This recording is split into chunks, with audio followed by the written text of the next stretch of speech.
नमस्कार। आज प्रवासी भारतीय दिवस है। भारत के आधुनिक इतिहास में यह तारीख उतनी ही महत्वपूर्ण है जितनी महत्वपूर्ण 15 अगस्त 1947 की तारीख है।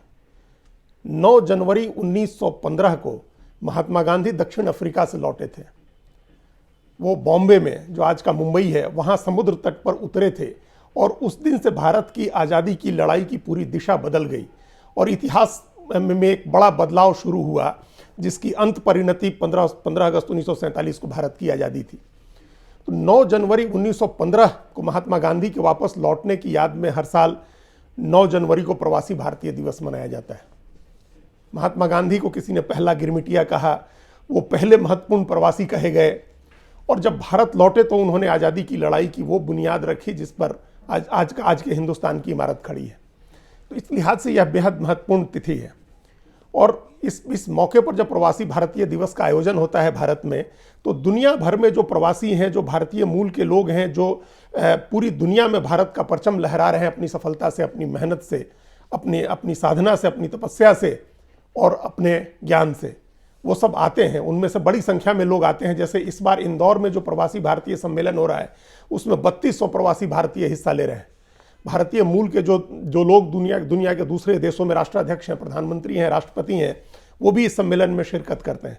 इस बार गयाना और सूरीनाम के राष्ट्रपति इस प्रवासी भारतीय सम्मेलन में हिस्सा ले रहे हैं। तो इस लिहाज से यह एक बड़ा आयोजन है और उस आयोजन में आज प्रधानमंत्री नरेंद्र मोदी ने कुछ बातें कही हैं। उन्होंने उसके पहले दिन, जो आज 9 जनवरी 2022 के इस सम्मेलन में जो 4 साल बाद हो रहा है, वहाँ उन्होंने जो कहा, माफ़ करिएगा 2023 में, ये 4 साल के बाद हो रहा है। इसके पहले आखिरी बार 2019 में हुआ था वाराणसी में। उस साल लोकसभा के चुनाव थे और वहाँ प्रधानमंत्री का जो लोकसभा क्षेत्र है वहाँ उस बार हुआ था। और ये संयोग है कि 4 साल के बाद जहाँ हो रहा है वहाँ इस साल विधानसभा के चुनाव हैं मध्य प्रदेश में। तो खैर वो एक अलग चीज़ है। लेकिन प्रधानमंत्री नरेंद्र मोदी ने आज जो उसके उद्घाटन में आज पहले दिन में जो बातें कही, वो उसमें कुछ बातें उन्होंने कही, वो उसमें क्या उसकी हकीकत है और उसके बरक्स, उसके मुकाबले दूसरी सच्चाई क्या है, आज इस पर चर्चा करेंगे। प्रधानमंत्री ने सभी प्रवासी भारतीयों को राष्ट्रदूत कहा और ये बहुत सही कहा उन्होंने। वो हिंदुस्तान के राष्ट्रदूत हैं, भारत के राष्ट्रदूत हैं, जो दुनिया के तमाम देशों में जाकर के और भारत का नाम ऊंचा करते हैं। हर भारतीय गर्व से अपना सिर ऊंचा करता है, भले उसे हासिल कुछ होता हो या ना होता हो, लेकिन हम भारतीय इस बात से गर्व से अपना सर ऊंचा करते हैं कि गयाना का राष्ट्रपति भारतीय मूल का है, या सूरीनाम का राष्ट्रपति भारतीय मूल का है, या मॉरिशस का राष्ट्रपति प्रधानमंत्री भारतीय मूल का है, या ब्रिटेन का प्रधानमंत्री भारतीय मूल का है, आयरलैंड का प्रधानमंत्री भारतीय मूल का है, दुनिया की सबसे बड़ी ताकत अमेरिका के उपराष्ट्रपति भारतीय मूल की है। तो ये हम सब के गर्व करने की बात होती है। हम इस बात पर गर्व करते हैं कि दुनिया की जितनी टेक्नोलॉजी की कंपनियां, बड़ी कंपनियां, चाहे माइक्रोसॉफ्ट हो, गूगल हो या एप्पल हो, इन तमाम में शीर्ष पदों पर भारत के लोग बैठे हुए हैं। हम सत्या नडेला और सुंदर पिचाई का नाम लेते हैं, जो दुनिया के सबसे बड़ी टेक जाइंट्स को लीड कर रहे हैं। तो ये सब गर्व की बात है और ये राष्ट्रदूत हैं। ये प्रधानमंत्री ने ठीक ही कहा कि ये राष्ट्रदूत हैं। लेकिन भारत को लेकर के प्रधानमंत्री ने 3-4 बातें कही। उन्होंने कहा कि दुनिया भारत को अब सुनती है, दुनिया भारत को सुनती है। दुनिया भारत को पहले भी सुनती थी और वो सिर्फ इसलिए सुनती थी कि एक प्रवासी भारतीयों की वजह से भारत एक बड़ा सॉफ्ट पावर है, दुनिया में एक सॉफ्ट पावर के रूप में भारत की आइडेंटिटी है। और दूसरे, भारत की आबादी इतनी बड़ी है कि दुनिया का कोई देश इसको इग्नोर नहीं कर सकता, इसकी अनदेखी नहीं कर सकता। दुनिया के हर देश के लिए भारत एक बड़ा बाजार रहा है और उस नाते जितना सुना जा सकता था उतना ही अभी सुना जाता है। प्रधानमंत्री ने कहा कि भारत में स्किल कैपिटल बनने की सामर्थ्य है, भारत दुनिया का विकास का इंजन बन सकता है।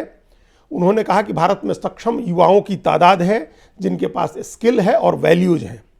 इन बातों में कोई संदेह नहीं है कि ये सारी बातें तथ्यात्मक रूप से पूरी तरह से सही हैं। बहुत बड़ी आबादी है, युवाओं की सबसे बड़ी फौज है।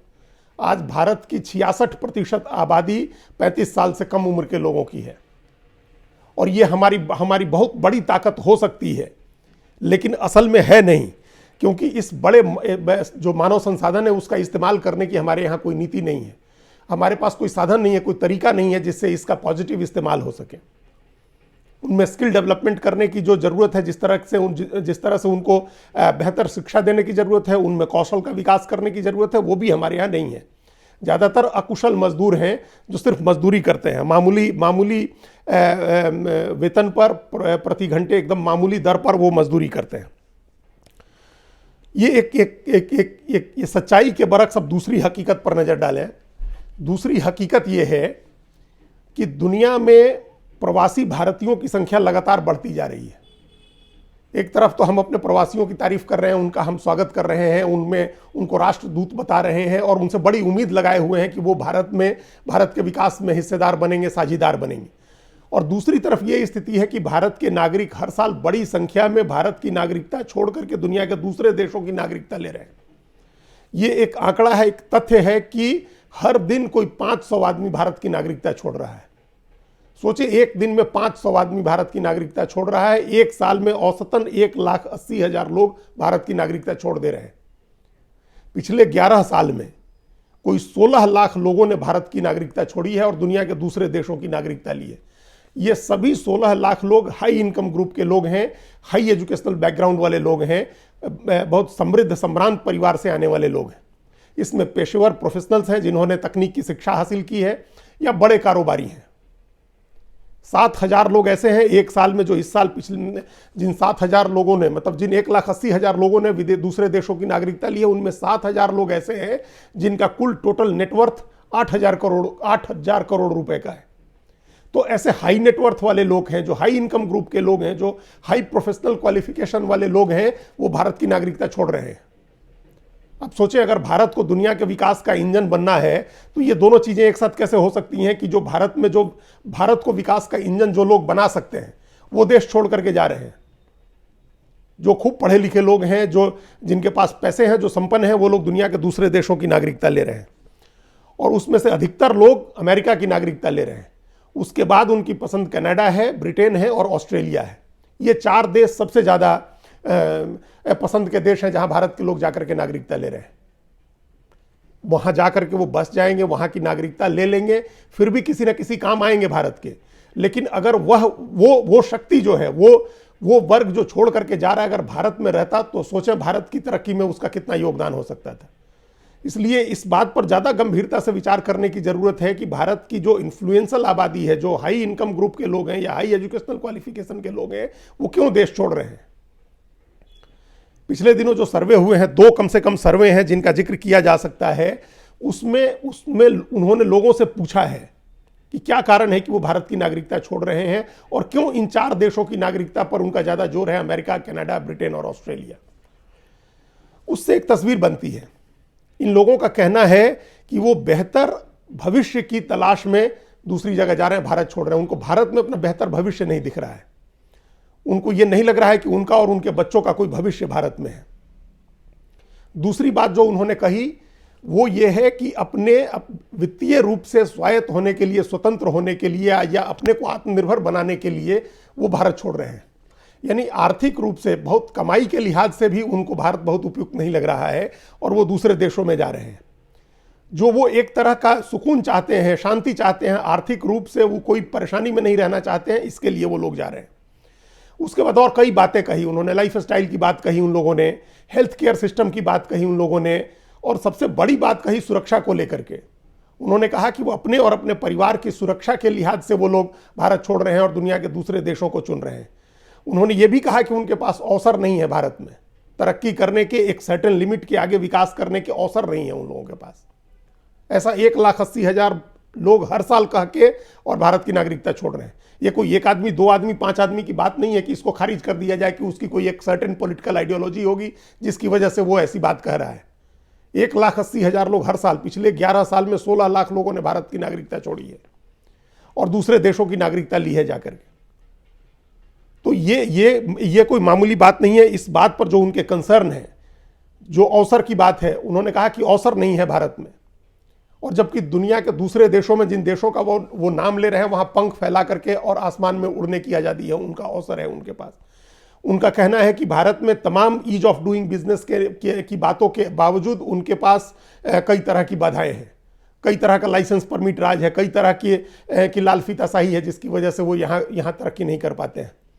वो अपने और अपने बच्चों की सुरक्षा की बात करते हैं, उनको लगता है कि कानून और व्यवस्था की स्थिति नहीं है, पुलिस और दूसरे जो इन्फोर्समेंट एजेंसीज हैं उनका काम ठीक नहीं है। वो अपने हेल्थ केयर सिस्टम की बात करते हैं, उनका कहना है कि जब इलाज के लिए बाहर ही जाना है, विदेश ही जाना है, तो क्यों नहीं वहीं बसा जाए। तो इस तरह की ये तमाम बातें हैं, इस पर बहुत गंभीरता से विचार करने की ज़रूरत है कि किस तरह से लोगों कारोबार की सुगमता और बढ़ाई जाए, किस तरह से लोगों के लिए सुरक्षा बढ़ाई जाए और उनके मन में सुरक्षा की भावना भरी जाए, किस तरह से जो स्किल डेवलपमेंट के काम को और बेहतर बनाया जाए। ये सुरक्षा की जो बात है वो इसलिए भी ज़रूरी है कि दुनिया में इसका बहुत ख़राब मैसेज जाएगा। हम जिन लोगों से उम्मीद कर रहे हैं कि विदेशी कंपनियां भारत में आकर के अपनी फैक्ट्री लगाएंगी, अपना बिजनेस शुरू करेंगी, वो भी तो इस बात को देख रही हैं कि भारत के अपने लोग, जो भारत के अपने अमीर लोग हैं या प्रोफेशनल्स हैं, वो छोड़ करके भाग रहे हैं और कह रहे हैं कि सुरक्षा की स्थिति ठीक नहीं है। फिर वो कैसे आएंगे भारत में? जो विदेशी हैं, जब अपने लोग देश छोड़ करके जाएंगे तो फिर विदेशी कैसे आकर के भारत में कारोबार करेंगे? तो एक सुरक्षा की स्थिति को मजबूत करना है और लोगों के मन में सुरक्षा की भावना भरनी हुई है। हेल्थ केयर सिस्टम को ठीक करना है, अवसर की समानता बनानी है कि सारे लोगों को समान अवसर मिले, लोग तरक्की कर सके। लाइफस्टाइल के लिए जो जरूरी सुधार कर रहे हैं वो सुधार होना चाहिए है। लोग कैसे वित्तीय रूप से अपने को सुरक्षित महसूस करें, इसकी व्यवस्था बनानी होगी। अगर ये नहीं होता है और लोग इस तरह से छोड़ करके जाते रहे देश, जो हाई इनकम ग्रुप के लोग हैं या हाई क्वालिफिकेशन एजुकेशनल बैकग्राउंड के लोग हैं, वो छोड़ करके जाने लगे तो अंततः इस देश में क्या बचेगा? कुछ अविकसित अकुशल मजदूर बचेंगे और कुछ कुशल मजदूर बचेंगे। फिर हम इस बात पर खुश होते रहेंगे कि भारत के लोग दुनिया की सारी अर्थव्यवस्था चला रहे हैं, लेकिन हमारी अर्थव्यवस्था का क्या होगा? ये एक बड़ी चिंता की बात है। और ये प्रवासी दिवस के मौके पर जब हम तमाम दुनिया भर के दूसरे देशों से जो प्रवासी हैं उनका स्वागत कर रहे हैं, उनका सम्मान कर रहे हैं, तो ये भी सोचने की ज़रूरत है कि हमारे देश में क्या प्रॉब्लम हो रही है। जो लोग देश छोड़ करके जा रहे हैं उन लोगों ने ये भी कहा कि अब जैसे भारत में हमारे यहाँ एक बार बार दावा किया जा रहा है कि दुनिया भारत की बात सुनती है, भारत मजबूत हुआ है। आज स्थिति ये है कि भारत का जो हेनली पासपोर्ट रैंकिंग होती है, उस रैंकिंग में भारत का पासपोर्ट 71वें नंबर पर है और दुनिया के 199 देशों में भारत के पासपोर्ट पर बिना वीज़ा के सिर्फ 71 देशों की यात्रा की जा सकती है, जबकि अमेरिकी वीज़ा लेकर के कोई भी व्यक्ति 173 देशों में बिना अमेरिकी पासपोर्ट जिसके पास है वो बिना वीज़ा के 173 देशों की यात्रा कर सकता है। ब्रिटेन का पासपोर्ट जिसके पास है वो भी बिना वीज़ा के 173 देशों की यात्रा कर सकता है। ऑस्ट्रेलिया का पासपोर्ट जिसके पास है वो बिना वीज़ा के 172 देशों की यात्रा कर सकता है। तो भारत के जो नागरिक हैं, जो कारोबारी हैं, जो प्रोफेशनल हैं, वो चाहते हैं, वो उनको ये भी दिख रहा है कि अगर इस तरह का अवसर उनको मिलता है अमेरिका, ब्रिटेन या कनाडा में और ऑस्ट्रेलिया में बसने पर, तो उन्हें इसका फ़ायदा उठाना चाहिए। एक तो भारत में लेबर लॉ की इतनी कमी है, इतना खराब है या इतना कमज़ोर है कि उससे कई तरह की मुश्किलें आती हैं कारोबारियों के सामने। और दूसरा जो मेहनताना है, जो जिसको पर आवर लेबर का कॉस्ट आप बोले वो भी बहुत कम है, विकसित देशों के मुकाबले भारत में बहुत कम है। जो न्यूनतम आय है, न्यूनतम मजदूरी तय की गई है। तो ये सब कारण है जिसकी वजह से लोग देश छोड़ करके जा रहे हैं। तो ये प्रवासी भारतीयों का स्वागत करते हुए, उन्हें राष्ट्रदूत बताते हुए, हम लोगों को इस बात का भी ध्यान रखना होगा कि जो हर साल देश छोड़ करके लोग जा रहे हैं वो कैसे रुकें। अब प्रवासियों की संख्या बहुत बढ़ गई है दुनिया में, वो ठीक है, हम एक नंबर हो गए। दुनिया के दूसरे किसी भी देश के लोग इतनी संख्या में विदेशों में नहीं है जितने भारत के लोग हैं। उनसे रेमिटेंसेज भी आ रहे हैं, उनसे बहुत पैसा आ रहा है जो हमारी इकोनॉमी में बहुत योगदान कर रहा है। लेकिन अब इस बात की ज़रूरत है कि ये जो लोग छोड़ करके जा रहे हैं लगातार हर साल लगभग औसतन 1,80,000, उनको रोका जाए, उनका इस्तेमाल भारत की इकोनॉमी को और बेहतर बनाने के लिए किया जाए, ताकि यहाँ जो 140 करोड़ या उससे ज़्यादा लोग हो गए, भारत इसी साल अप्रैल में सबसे बड़ी आबादी वाला देश हो जाएगा। तो इस देश की बड़ी आबादी का जीवन सुधरे, उसका लाइफ स्टाइल सुधरे, उसके लिए हेल्थ केयर की सुविधाएं बेहतर हो। ये सब करने के लिए ज़रूरी है कि हमारा जो हाई इनकम ग्रुप के लोग हैं, हमारे हाई एजुकेशनल क्वालिफिकेशन के जो लोग हैं, जो प्रोफेशनल्स हैं, जो कारोबारी हैं, वो भारत में रुकें, भारत में अपना बिजनेस बढ़ाएं और उनके पीछे पीछे दुनिया से कारोबार भारत में आए। इसके बारे में सबसे पहले और गंभीरता से विचार करने की ज़रूरत है। धन्यवाद।